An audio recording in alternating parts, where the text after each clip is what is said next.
ஒரு காலத்துல உலகம் எண்ணெய்க்காகவும் அதுக்கு முன்னாடி மசாலா பொருட்களுக்காகவும் சண்டை போட்டதா பெரியவங்க சொல்லுவாங்க. ஆனா இனிமே வரப்போற பெரிய சண்டை இந்த மாதிரி வித்தியாசமா கல் மாதிரி தெரியற ஒரு பொருளுக்காகத்தான் இருக்க போகுது. இதுக்கு பேர் தான் முக்கிய கனிமங்கள், அதாவது கிரிட்டிக்கல் மினரல்ஸ். உங்க பாக்கெட்ல இருக்கிற ஸ்மார்ட் போன்ல இருந்து விண்வெளியில சுத்திட்டு இருக்கிற சேட்டலைட் வரைக்கும் நம்மளோட எதிர்காலமே இதை வச்சுதான் இருக்கு. வாங்க இந்த புது உலக போர்க்களத்துக்குள்ள என்ன நடக்குதுன்னு நம்ம ஆழமா பார்க்கலாம்.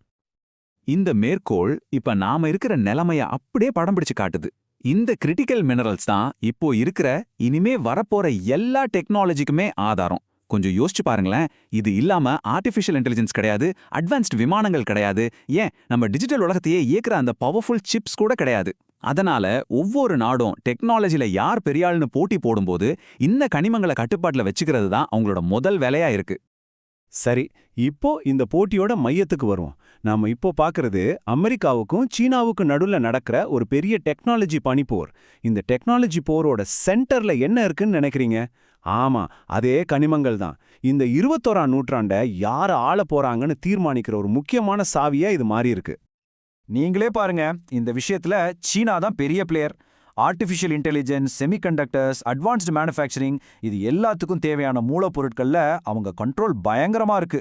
இந்த ஆதிக்கம் உலக அளவுல அவங்களுக்கு ஒரு பெரிய பவரை கொடுக்குது.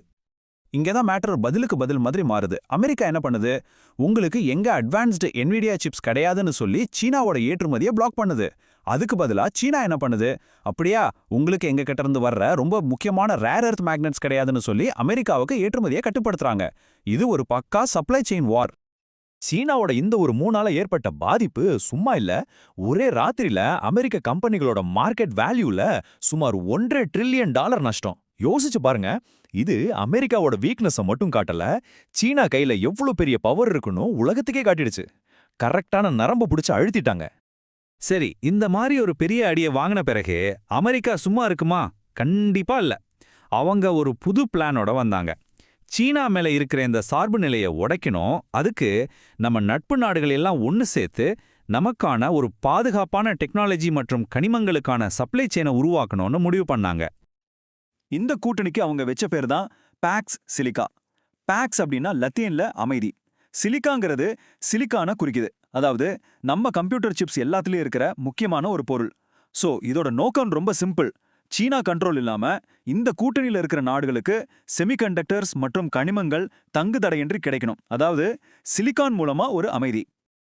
இந்த கூட்டணியோட ஃபவுண்டிங் மெம்பர்ஸா யார் யார் இருந்தாங்கன்னா, டெக்னாலஜில பெரிய ஆளுங்களும் கனிம வளம் நிறைய இருக்கிற நாடுகளும் தான். பாருங்க, Australia, Japan, south Korea, UK மாதிரி நாடுகள். ஆனா இந்த லிஸ்ட்ல ஒரு முக்கியமான பேரை காணோம், இந்தியா. ஆரம்பத்துல இந்தியாவை ஏன் சேர்க்கலங்கிறது ஒரு பெரிய கேள்வியா இருந்துச்சு. இதுதான் நம்மள இந்த கதையோட ரொம்பவே இன்ட்ரெஸ்டிங்கான ஒரு கட்டத்துக்கு கூட்டிட்டு போகுது. இந்தியாவோட ரோல் என்ன? உலகின் மிகப்பெரிய ஜனநாயக நாடான இந்தியா இந்த புது குளோபல் பவர் கேம்ல எங்க ஃபிட் ஆகுது? நம்ம பார்க்க போற மாதிரி இந்தியாவோட நிலைப்பாடு ரொம்பவே தனித்துவமானது, அதே சமயம் ரொம்ப சிக்கலானதும் கூட. இந்த டைம்லைனை பார்த்தீங்கன்னா இந்தியாவோட பயணம் எப்படி மாறுச்சுன்னு தெரியும். டிசம்பர் 2025ல் இந்த கூட்டணி உருவாகும்போது இந்தியா அதில் இல்லை. சில பேர் அது ஒரு புறக்கணிப்பா பார்த்தாங்க. ஆனால் அடுத்த மாசமே, அதாவது ஜனவரி 2026ல் அமெரிக்கா அதிகாரப்பூர்வமாக இந்தியாவை சேர சொல்லி கூப்பிட்றாங்க. இப்போ நிலைமை என்னன்னா, இந்தியா இந்த கனிமங்கள் சம்பந்தமான பேச்சுவார்த்தையில் ரொம்ப ஆக்டிவாக இருக்கு. ஆனால் இன்னும் அதிகாரப்பூர்வமாக இந்த பாக்ஸ் சிலிக்கா கூட்டணியில் சேரலை. ரொம்ப கவனமாக தன்னோட காய்களை நகர்த்திக்கிட்டு இருக்கு. இந்த மேற்கோள் தான் இந்தியாவோட இக்கட்டான நிலைய கரெக்டா சொல்லுது. ஒரு பக்கம் அமெரிக்கா கூப்பிடுது, இன்னொரு பக்கம் சீனா என்ன சொல்லுதுன்னா, உங்களுக்கு தேவையான கனிமங்களை நாங்க தர்றோம், ஆனா அதை நீங்க மத்தவங்களுக்கு விற்கக்கூடாதுன்னு ஒரு கண்டிஷன் போடுறாங்க. இது இந்தியாவை ஒரு தர்ம சங்கடமான நிலைமையில கொண்டு வந்து நிறுத்தியிருக்கு. 2 பெரிய சக்திகளுக்கு நடுவுல என்ன பண்றதுனே தெரியாம. சோ இதுக்கு இந்தியாவோட பதில் என்ன? அவங்க சிம்பிளா ஒரு பக்கத்தை தேர்ந்தெடுக்கல, அதுக்கு பதிலா தி இந்தியா வேன்னு சொல்லப்படுற ஒரு தனி வழியை உருவாக்குறாங்க. அதாவது நாமளே ஒரு டெக்னாலஜி சூப்பர் பவரா மாறணுங்கிறதா அவங்களோட பிளான். இந்தியாவோட பொருளாதார ஈர்ப்பு சக்திக்கு இது ஒரு செம்ம உதாரணம். ஜஸ்ட் இமேஜின் பண்ணி பாருங்க, ஒரே நாள்ல வெறும் 24 மணி நேரத்துல அமேசான், மைக்ரோசாஃப்ட் மாதிரி பெரிய டெக் கம்பெனிங்க $50 பில்லியன் முதலீடு பண்றதா அறிவிக்கிறாங்க. ஏன்னா அவங்க எல்லாரும் இந்தியாவை ஏஐயோட அடுத்த பெரிய மார்க்கெட்டா பாக்குறாங்க. அதனால இங்க தங்களோட இடத்தை பிடிக்க ஒரு பெரிய ரேஸே நடக்குது. இந்தியா தன்னோட தற்சார்புக்காக ஒரு 3 முனை உத்தியை ஃபாலோ பண்ணுது. ஒன்னு கிரிட்டிக்கல் மினரல் மிஷன் மூலமா நம்ம நாட்டுக்குள்ளேயே கனிம வளங்களை பாதுகாக்கிறது. 2 காபில்னு ஒரு அரசு நிறுவனம் மூலமா வெளிநாடுகள்ல இருந்து கனிமங்களை வாங்குறது. 3 செமிகான் இந்தியா திட்டம் மூலமா நம்மளே செமிகண்டக்டர்ஸ் தயாரிக்கிற ஒரு பெரிய உற்பத்தி மையத்தை உருவாக்குறது. இது டெக்னாலஜில சுதந்திரமா இருக்கிறதுக்கான ஒரு மாஸ்டர் பிளான். இந்த மாற்றத்துக்கு இன்னொரு முக்கியமான காரணம் சைனா +1 ஸ்ட்ராட்டஜி. இது என்னன்னா, பெரிய பெரிய கம்பெனிகள்லாம் தங்களோட உற்பத்தியை சீனாவுல மட்டும் நம்பி இருக்க விரும்பல. எல்லா முட்டையும் ஒரே குடல வைக்கக்கூடாதுன்னு சொல்லுவாங்க இல்லையா, அது மாதிரி அவங்க சீனாவுக்கு வெளியேயும் ஒரு இடத்த தேடுறாங்க. அந்த +1 இடமா இந்தியா இப்போ ரொம்பவே அட்ராக்டிவா தெரியுது.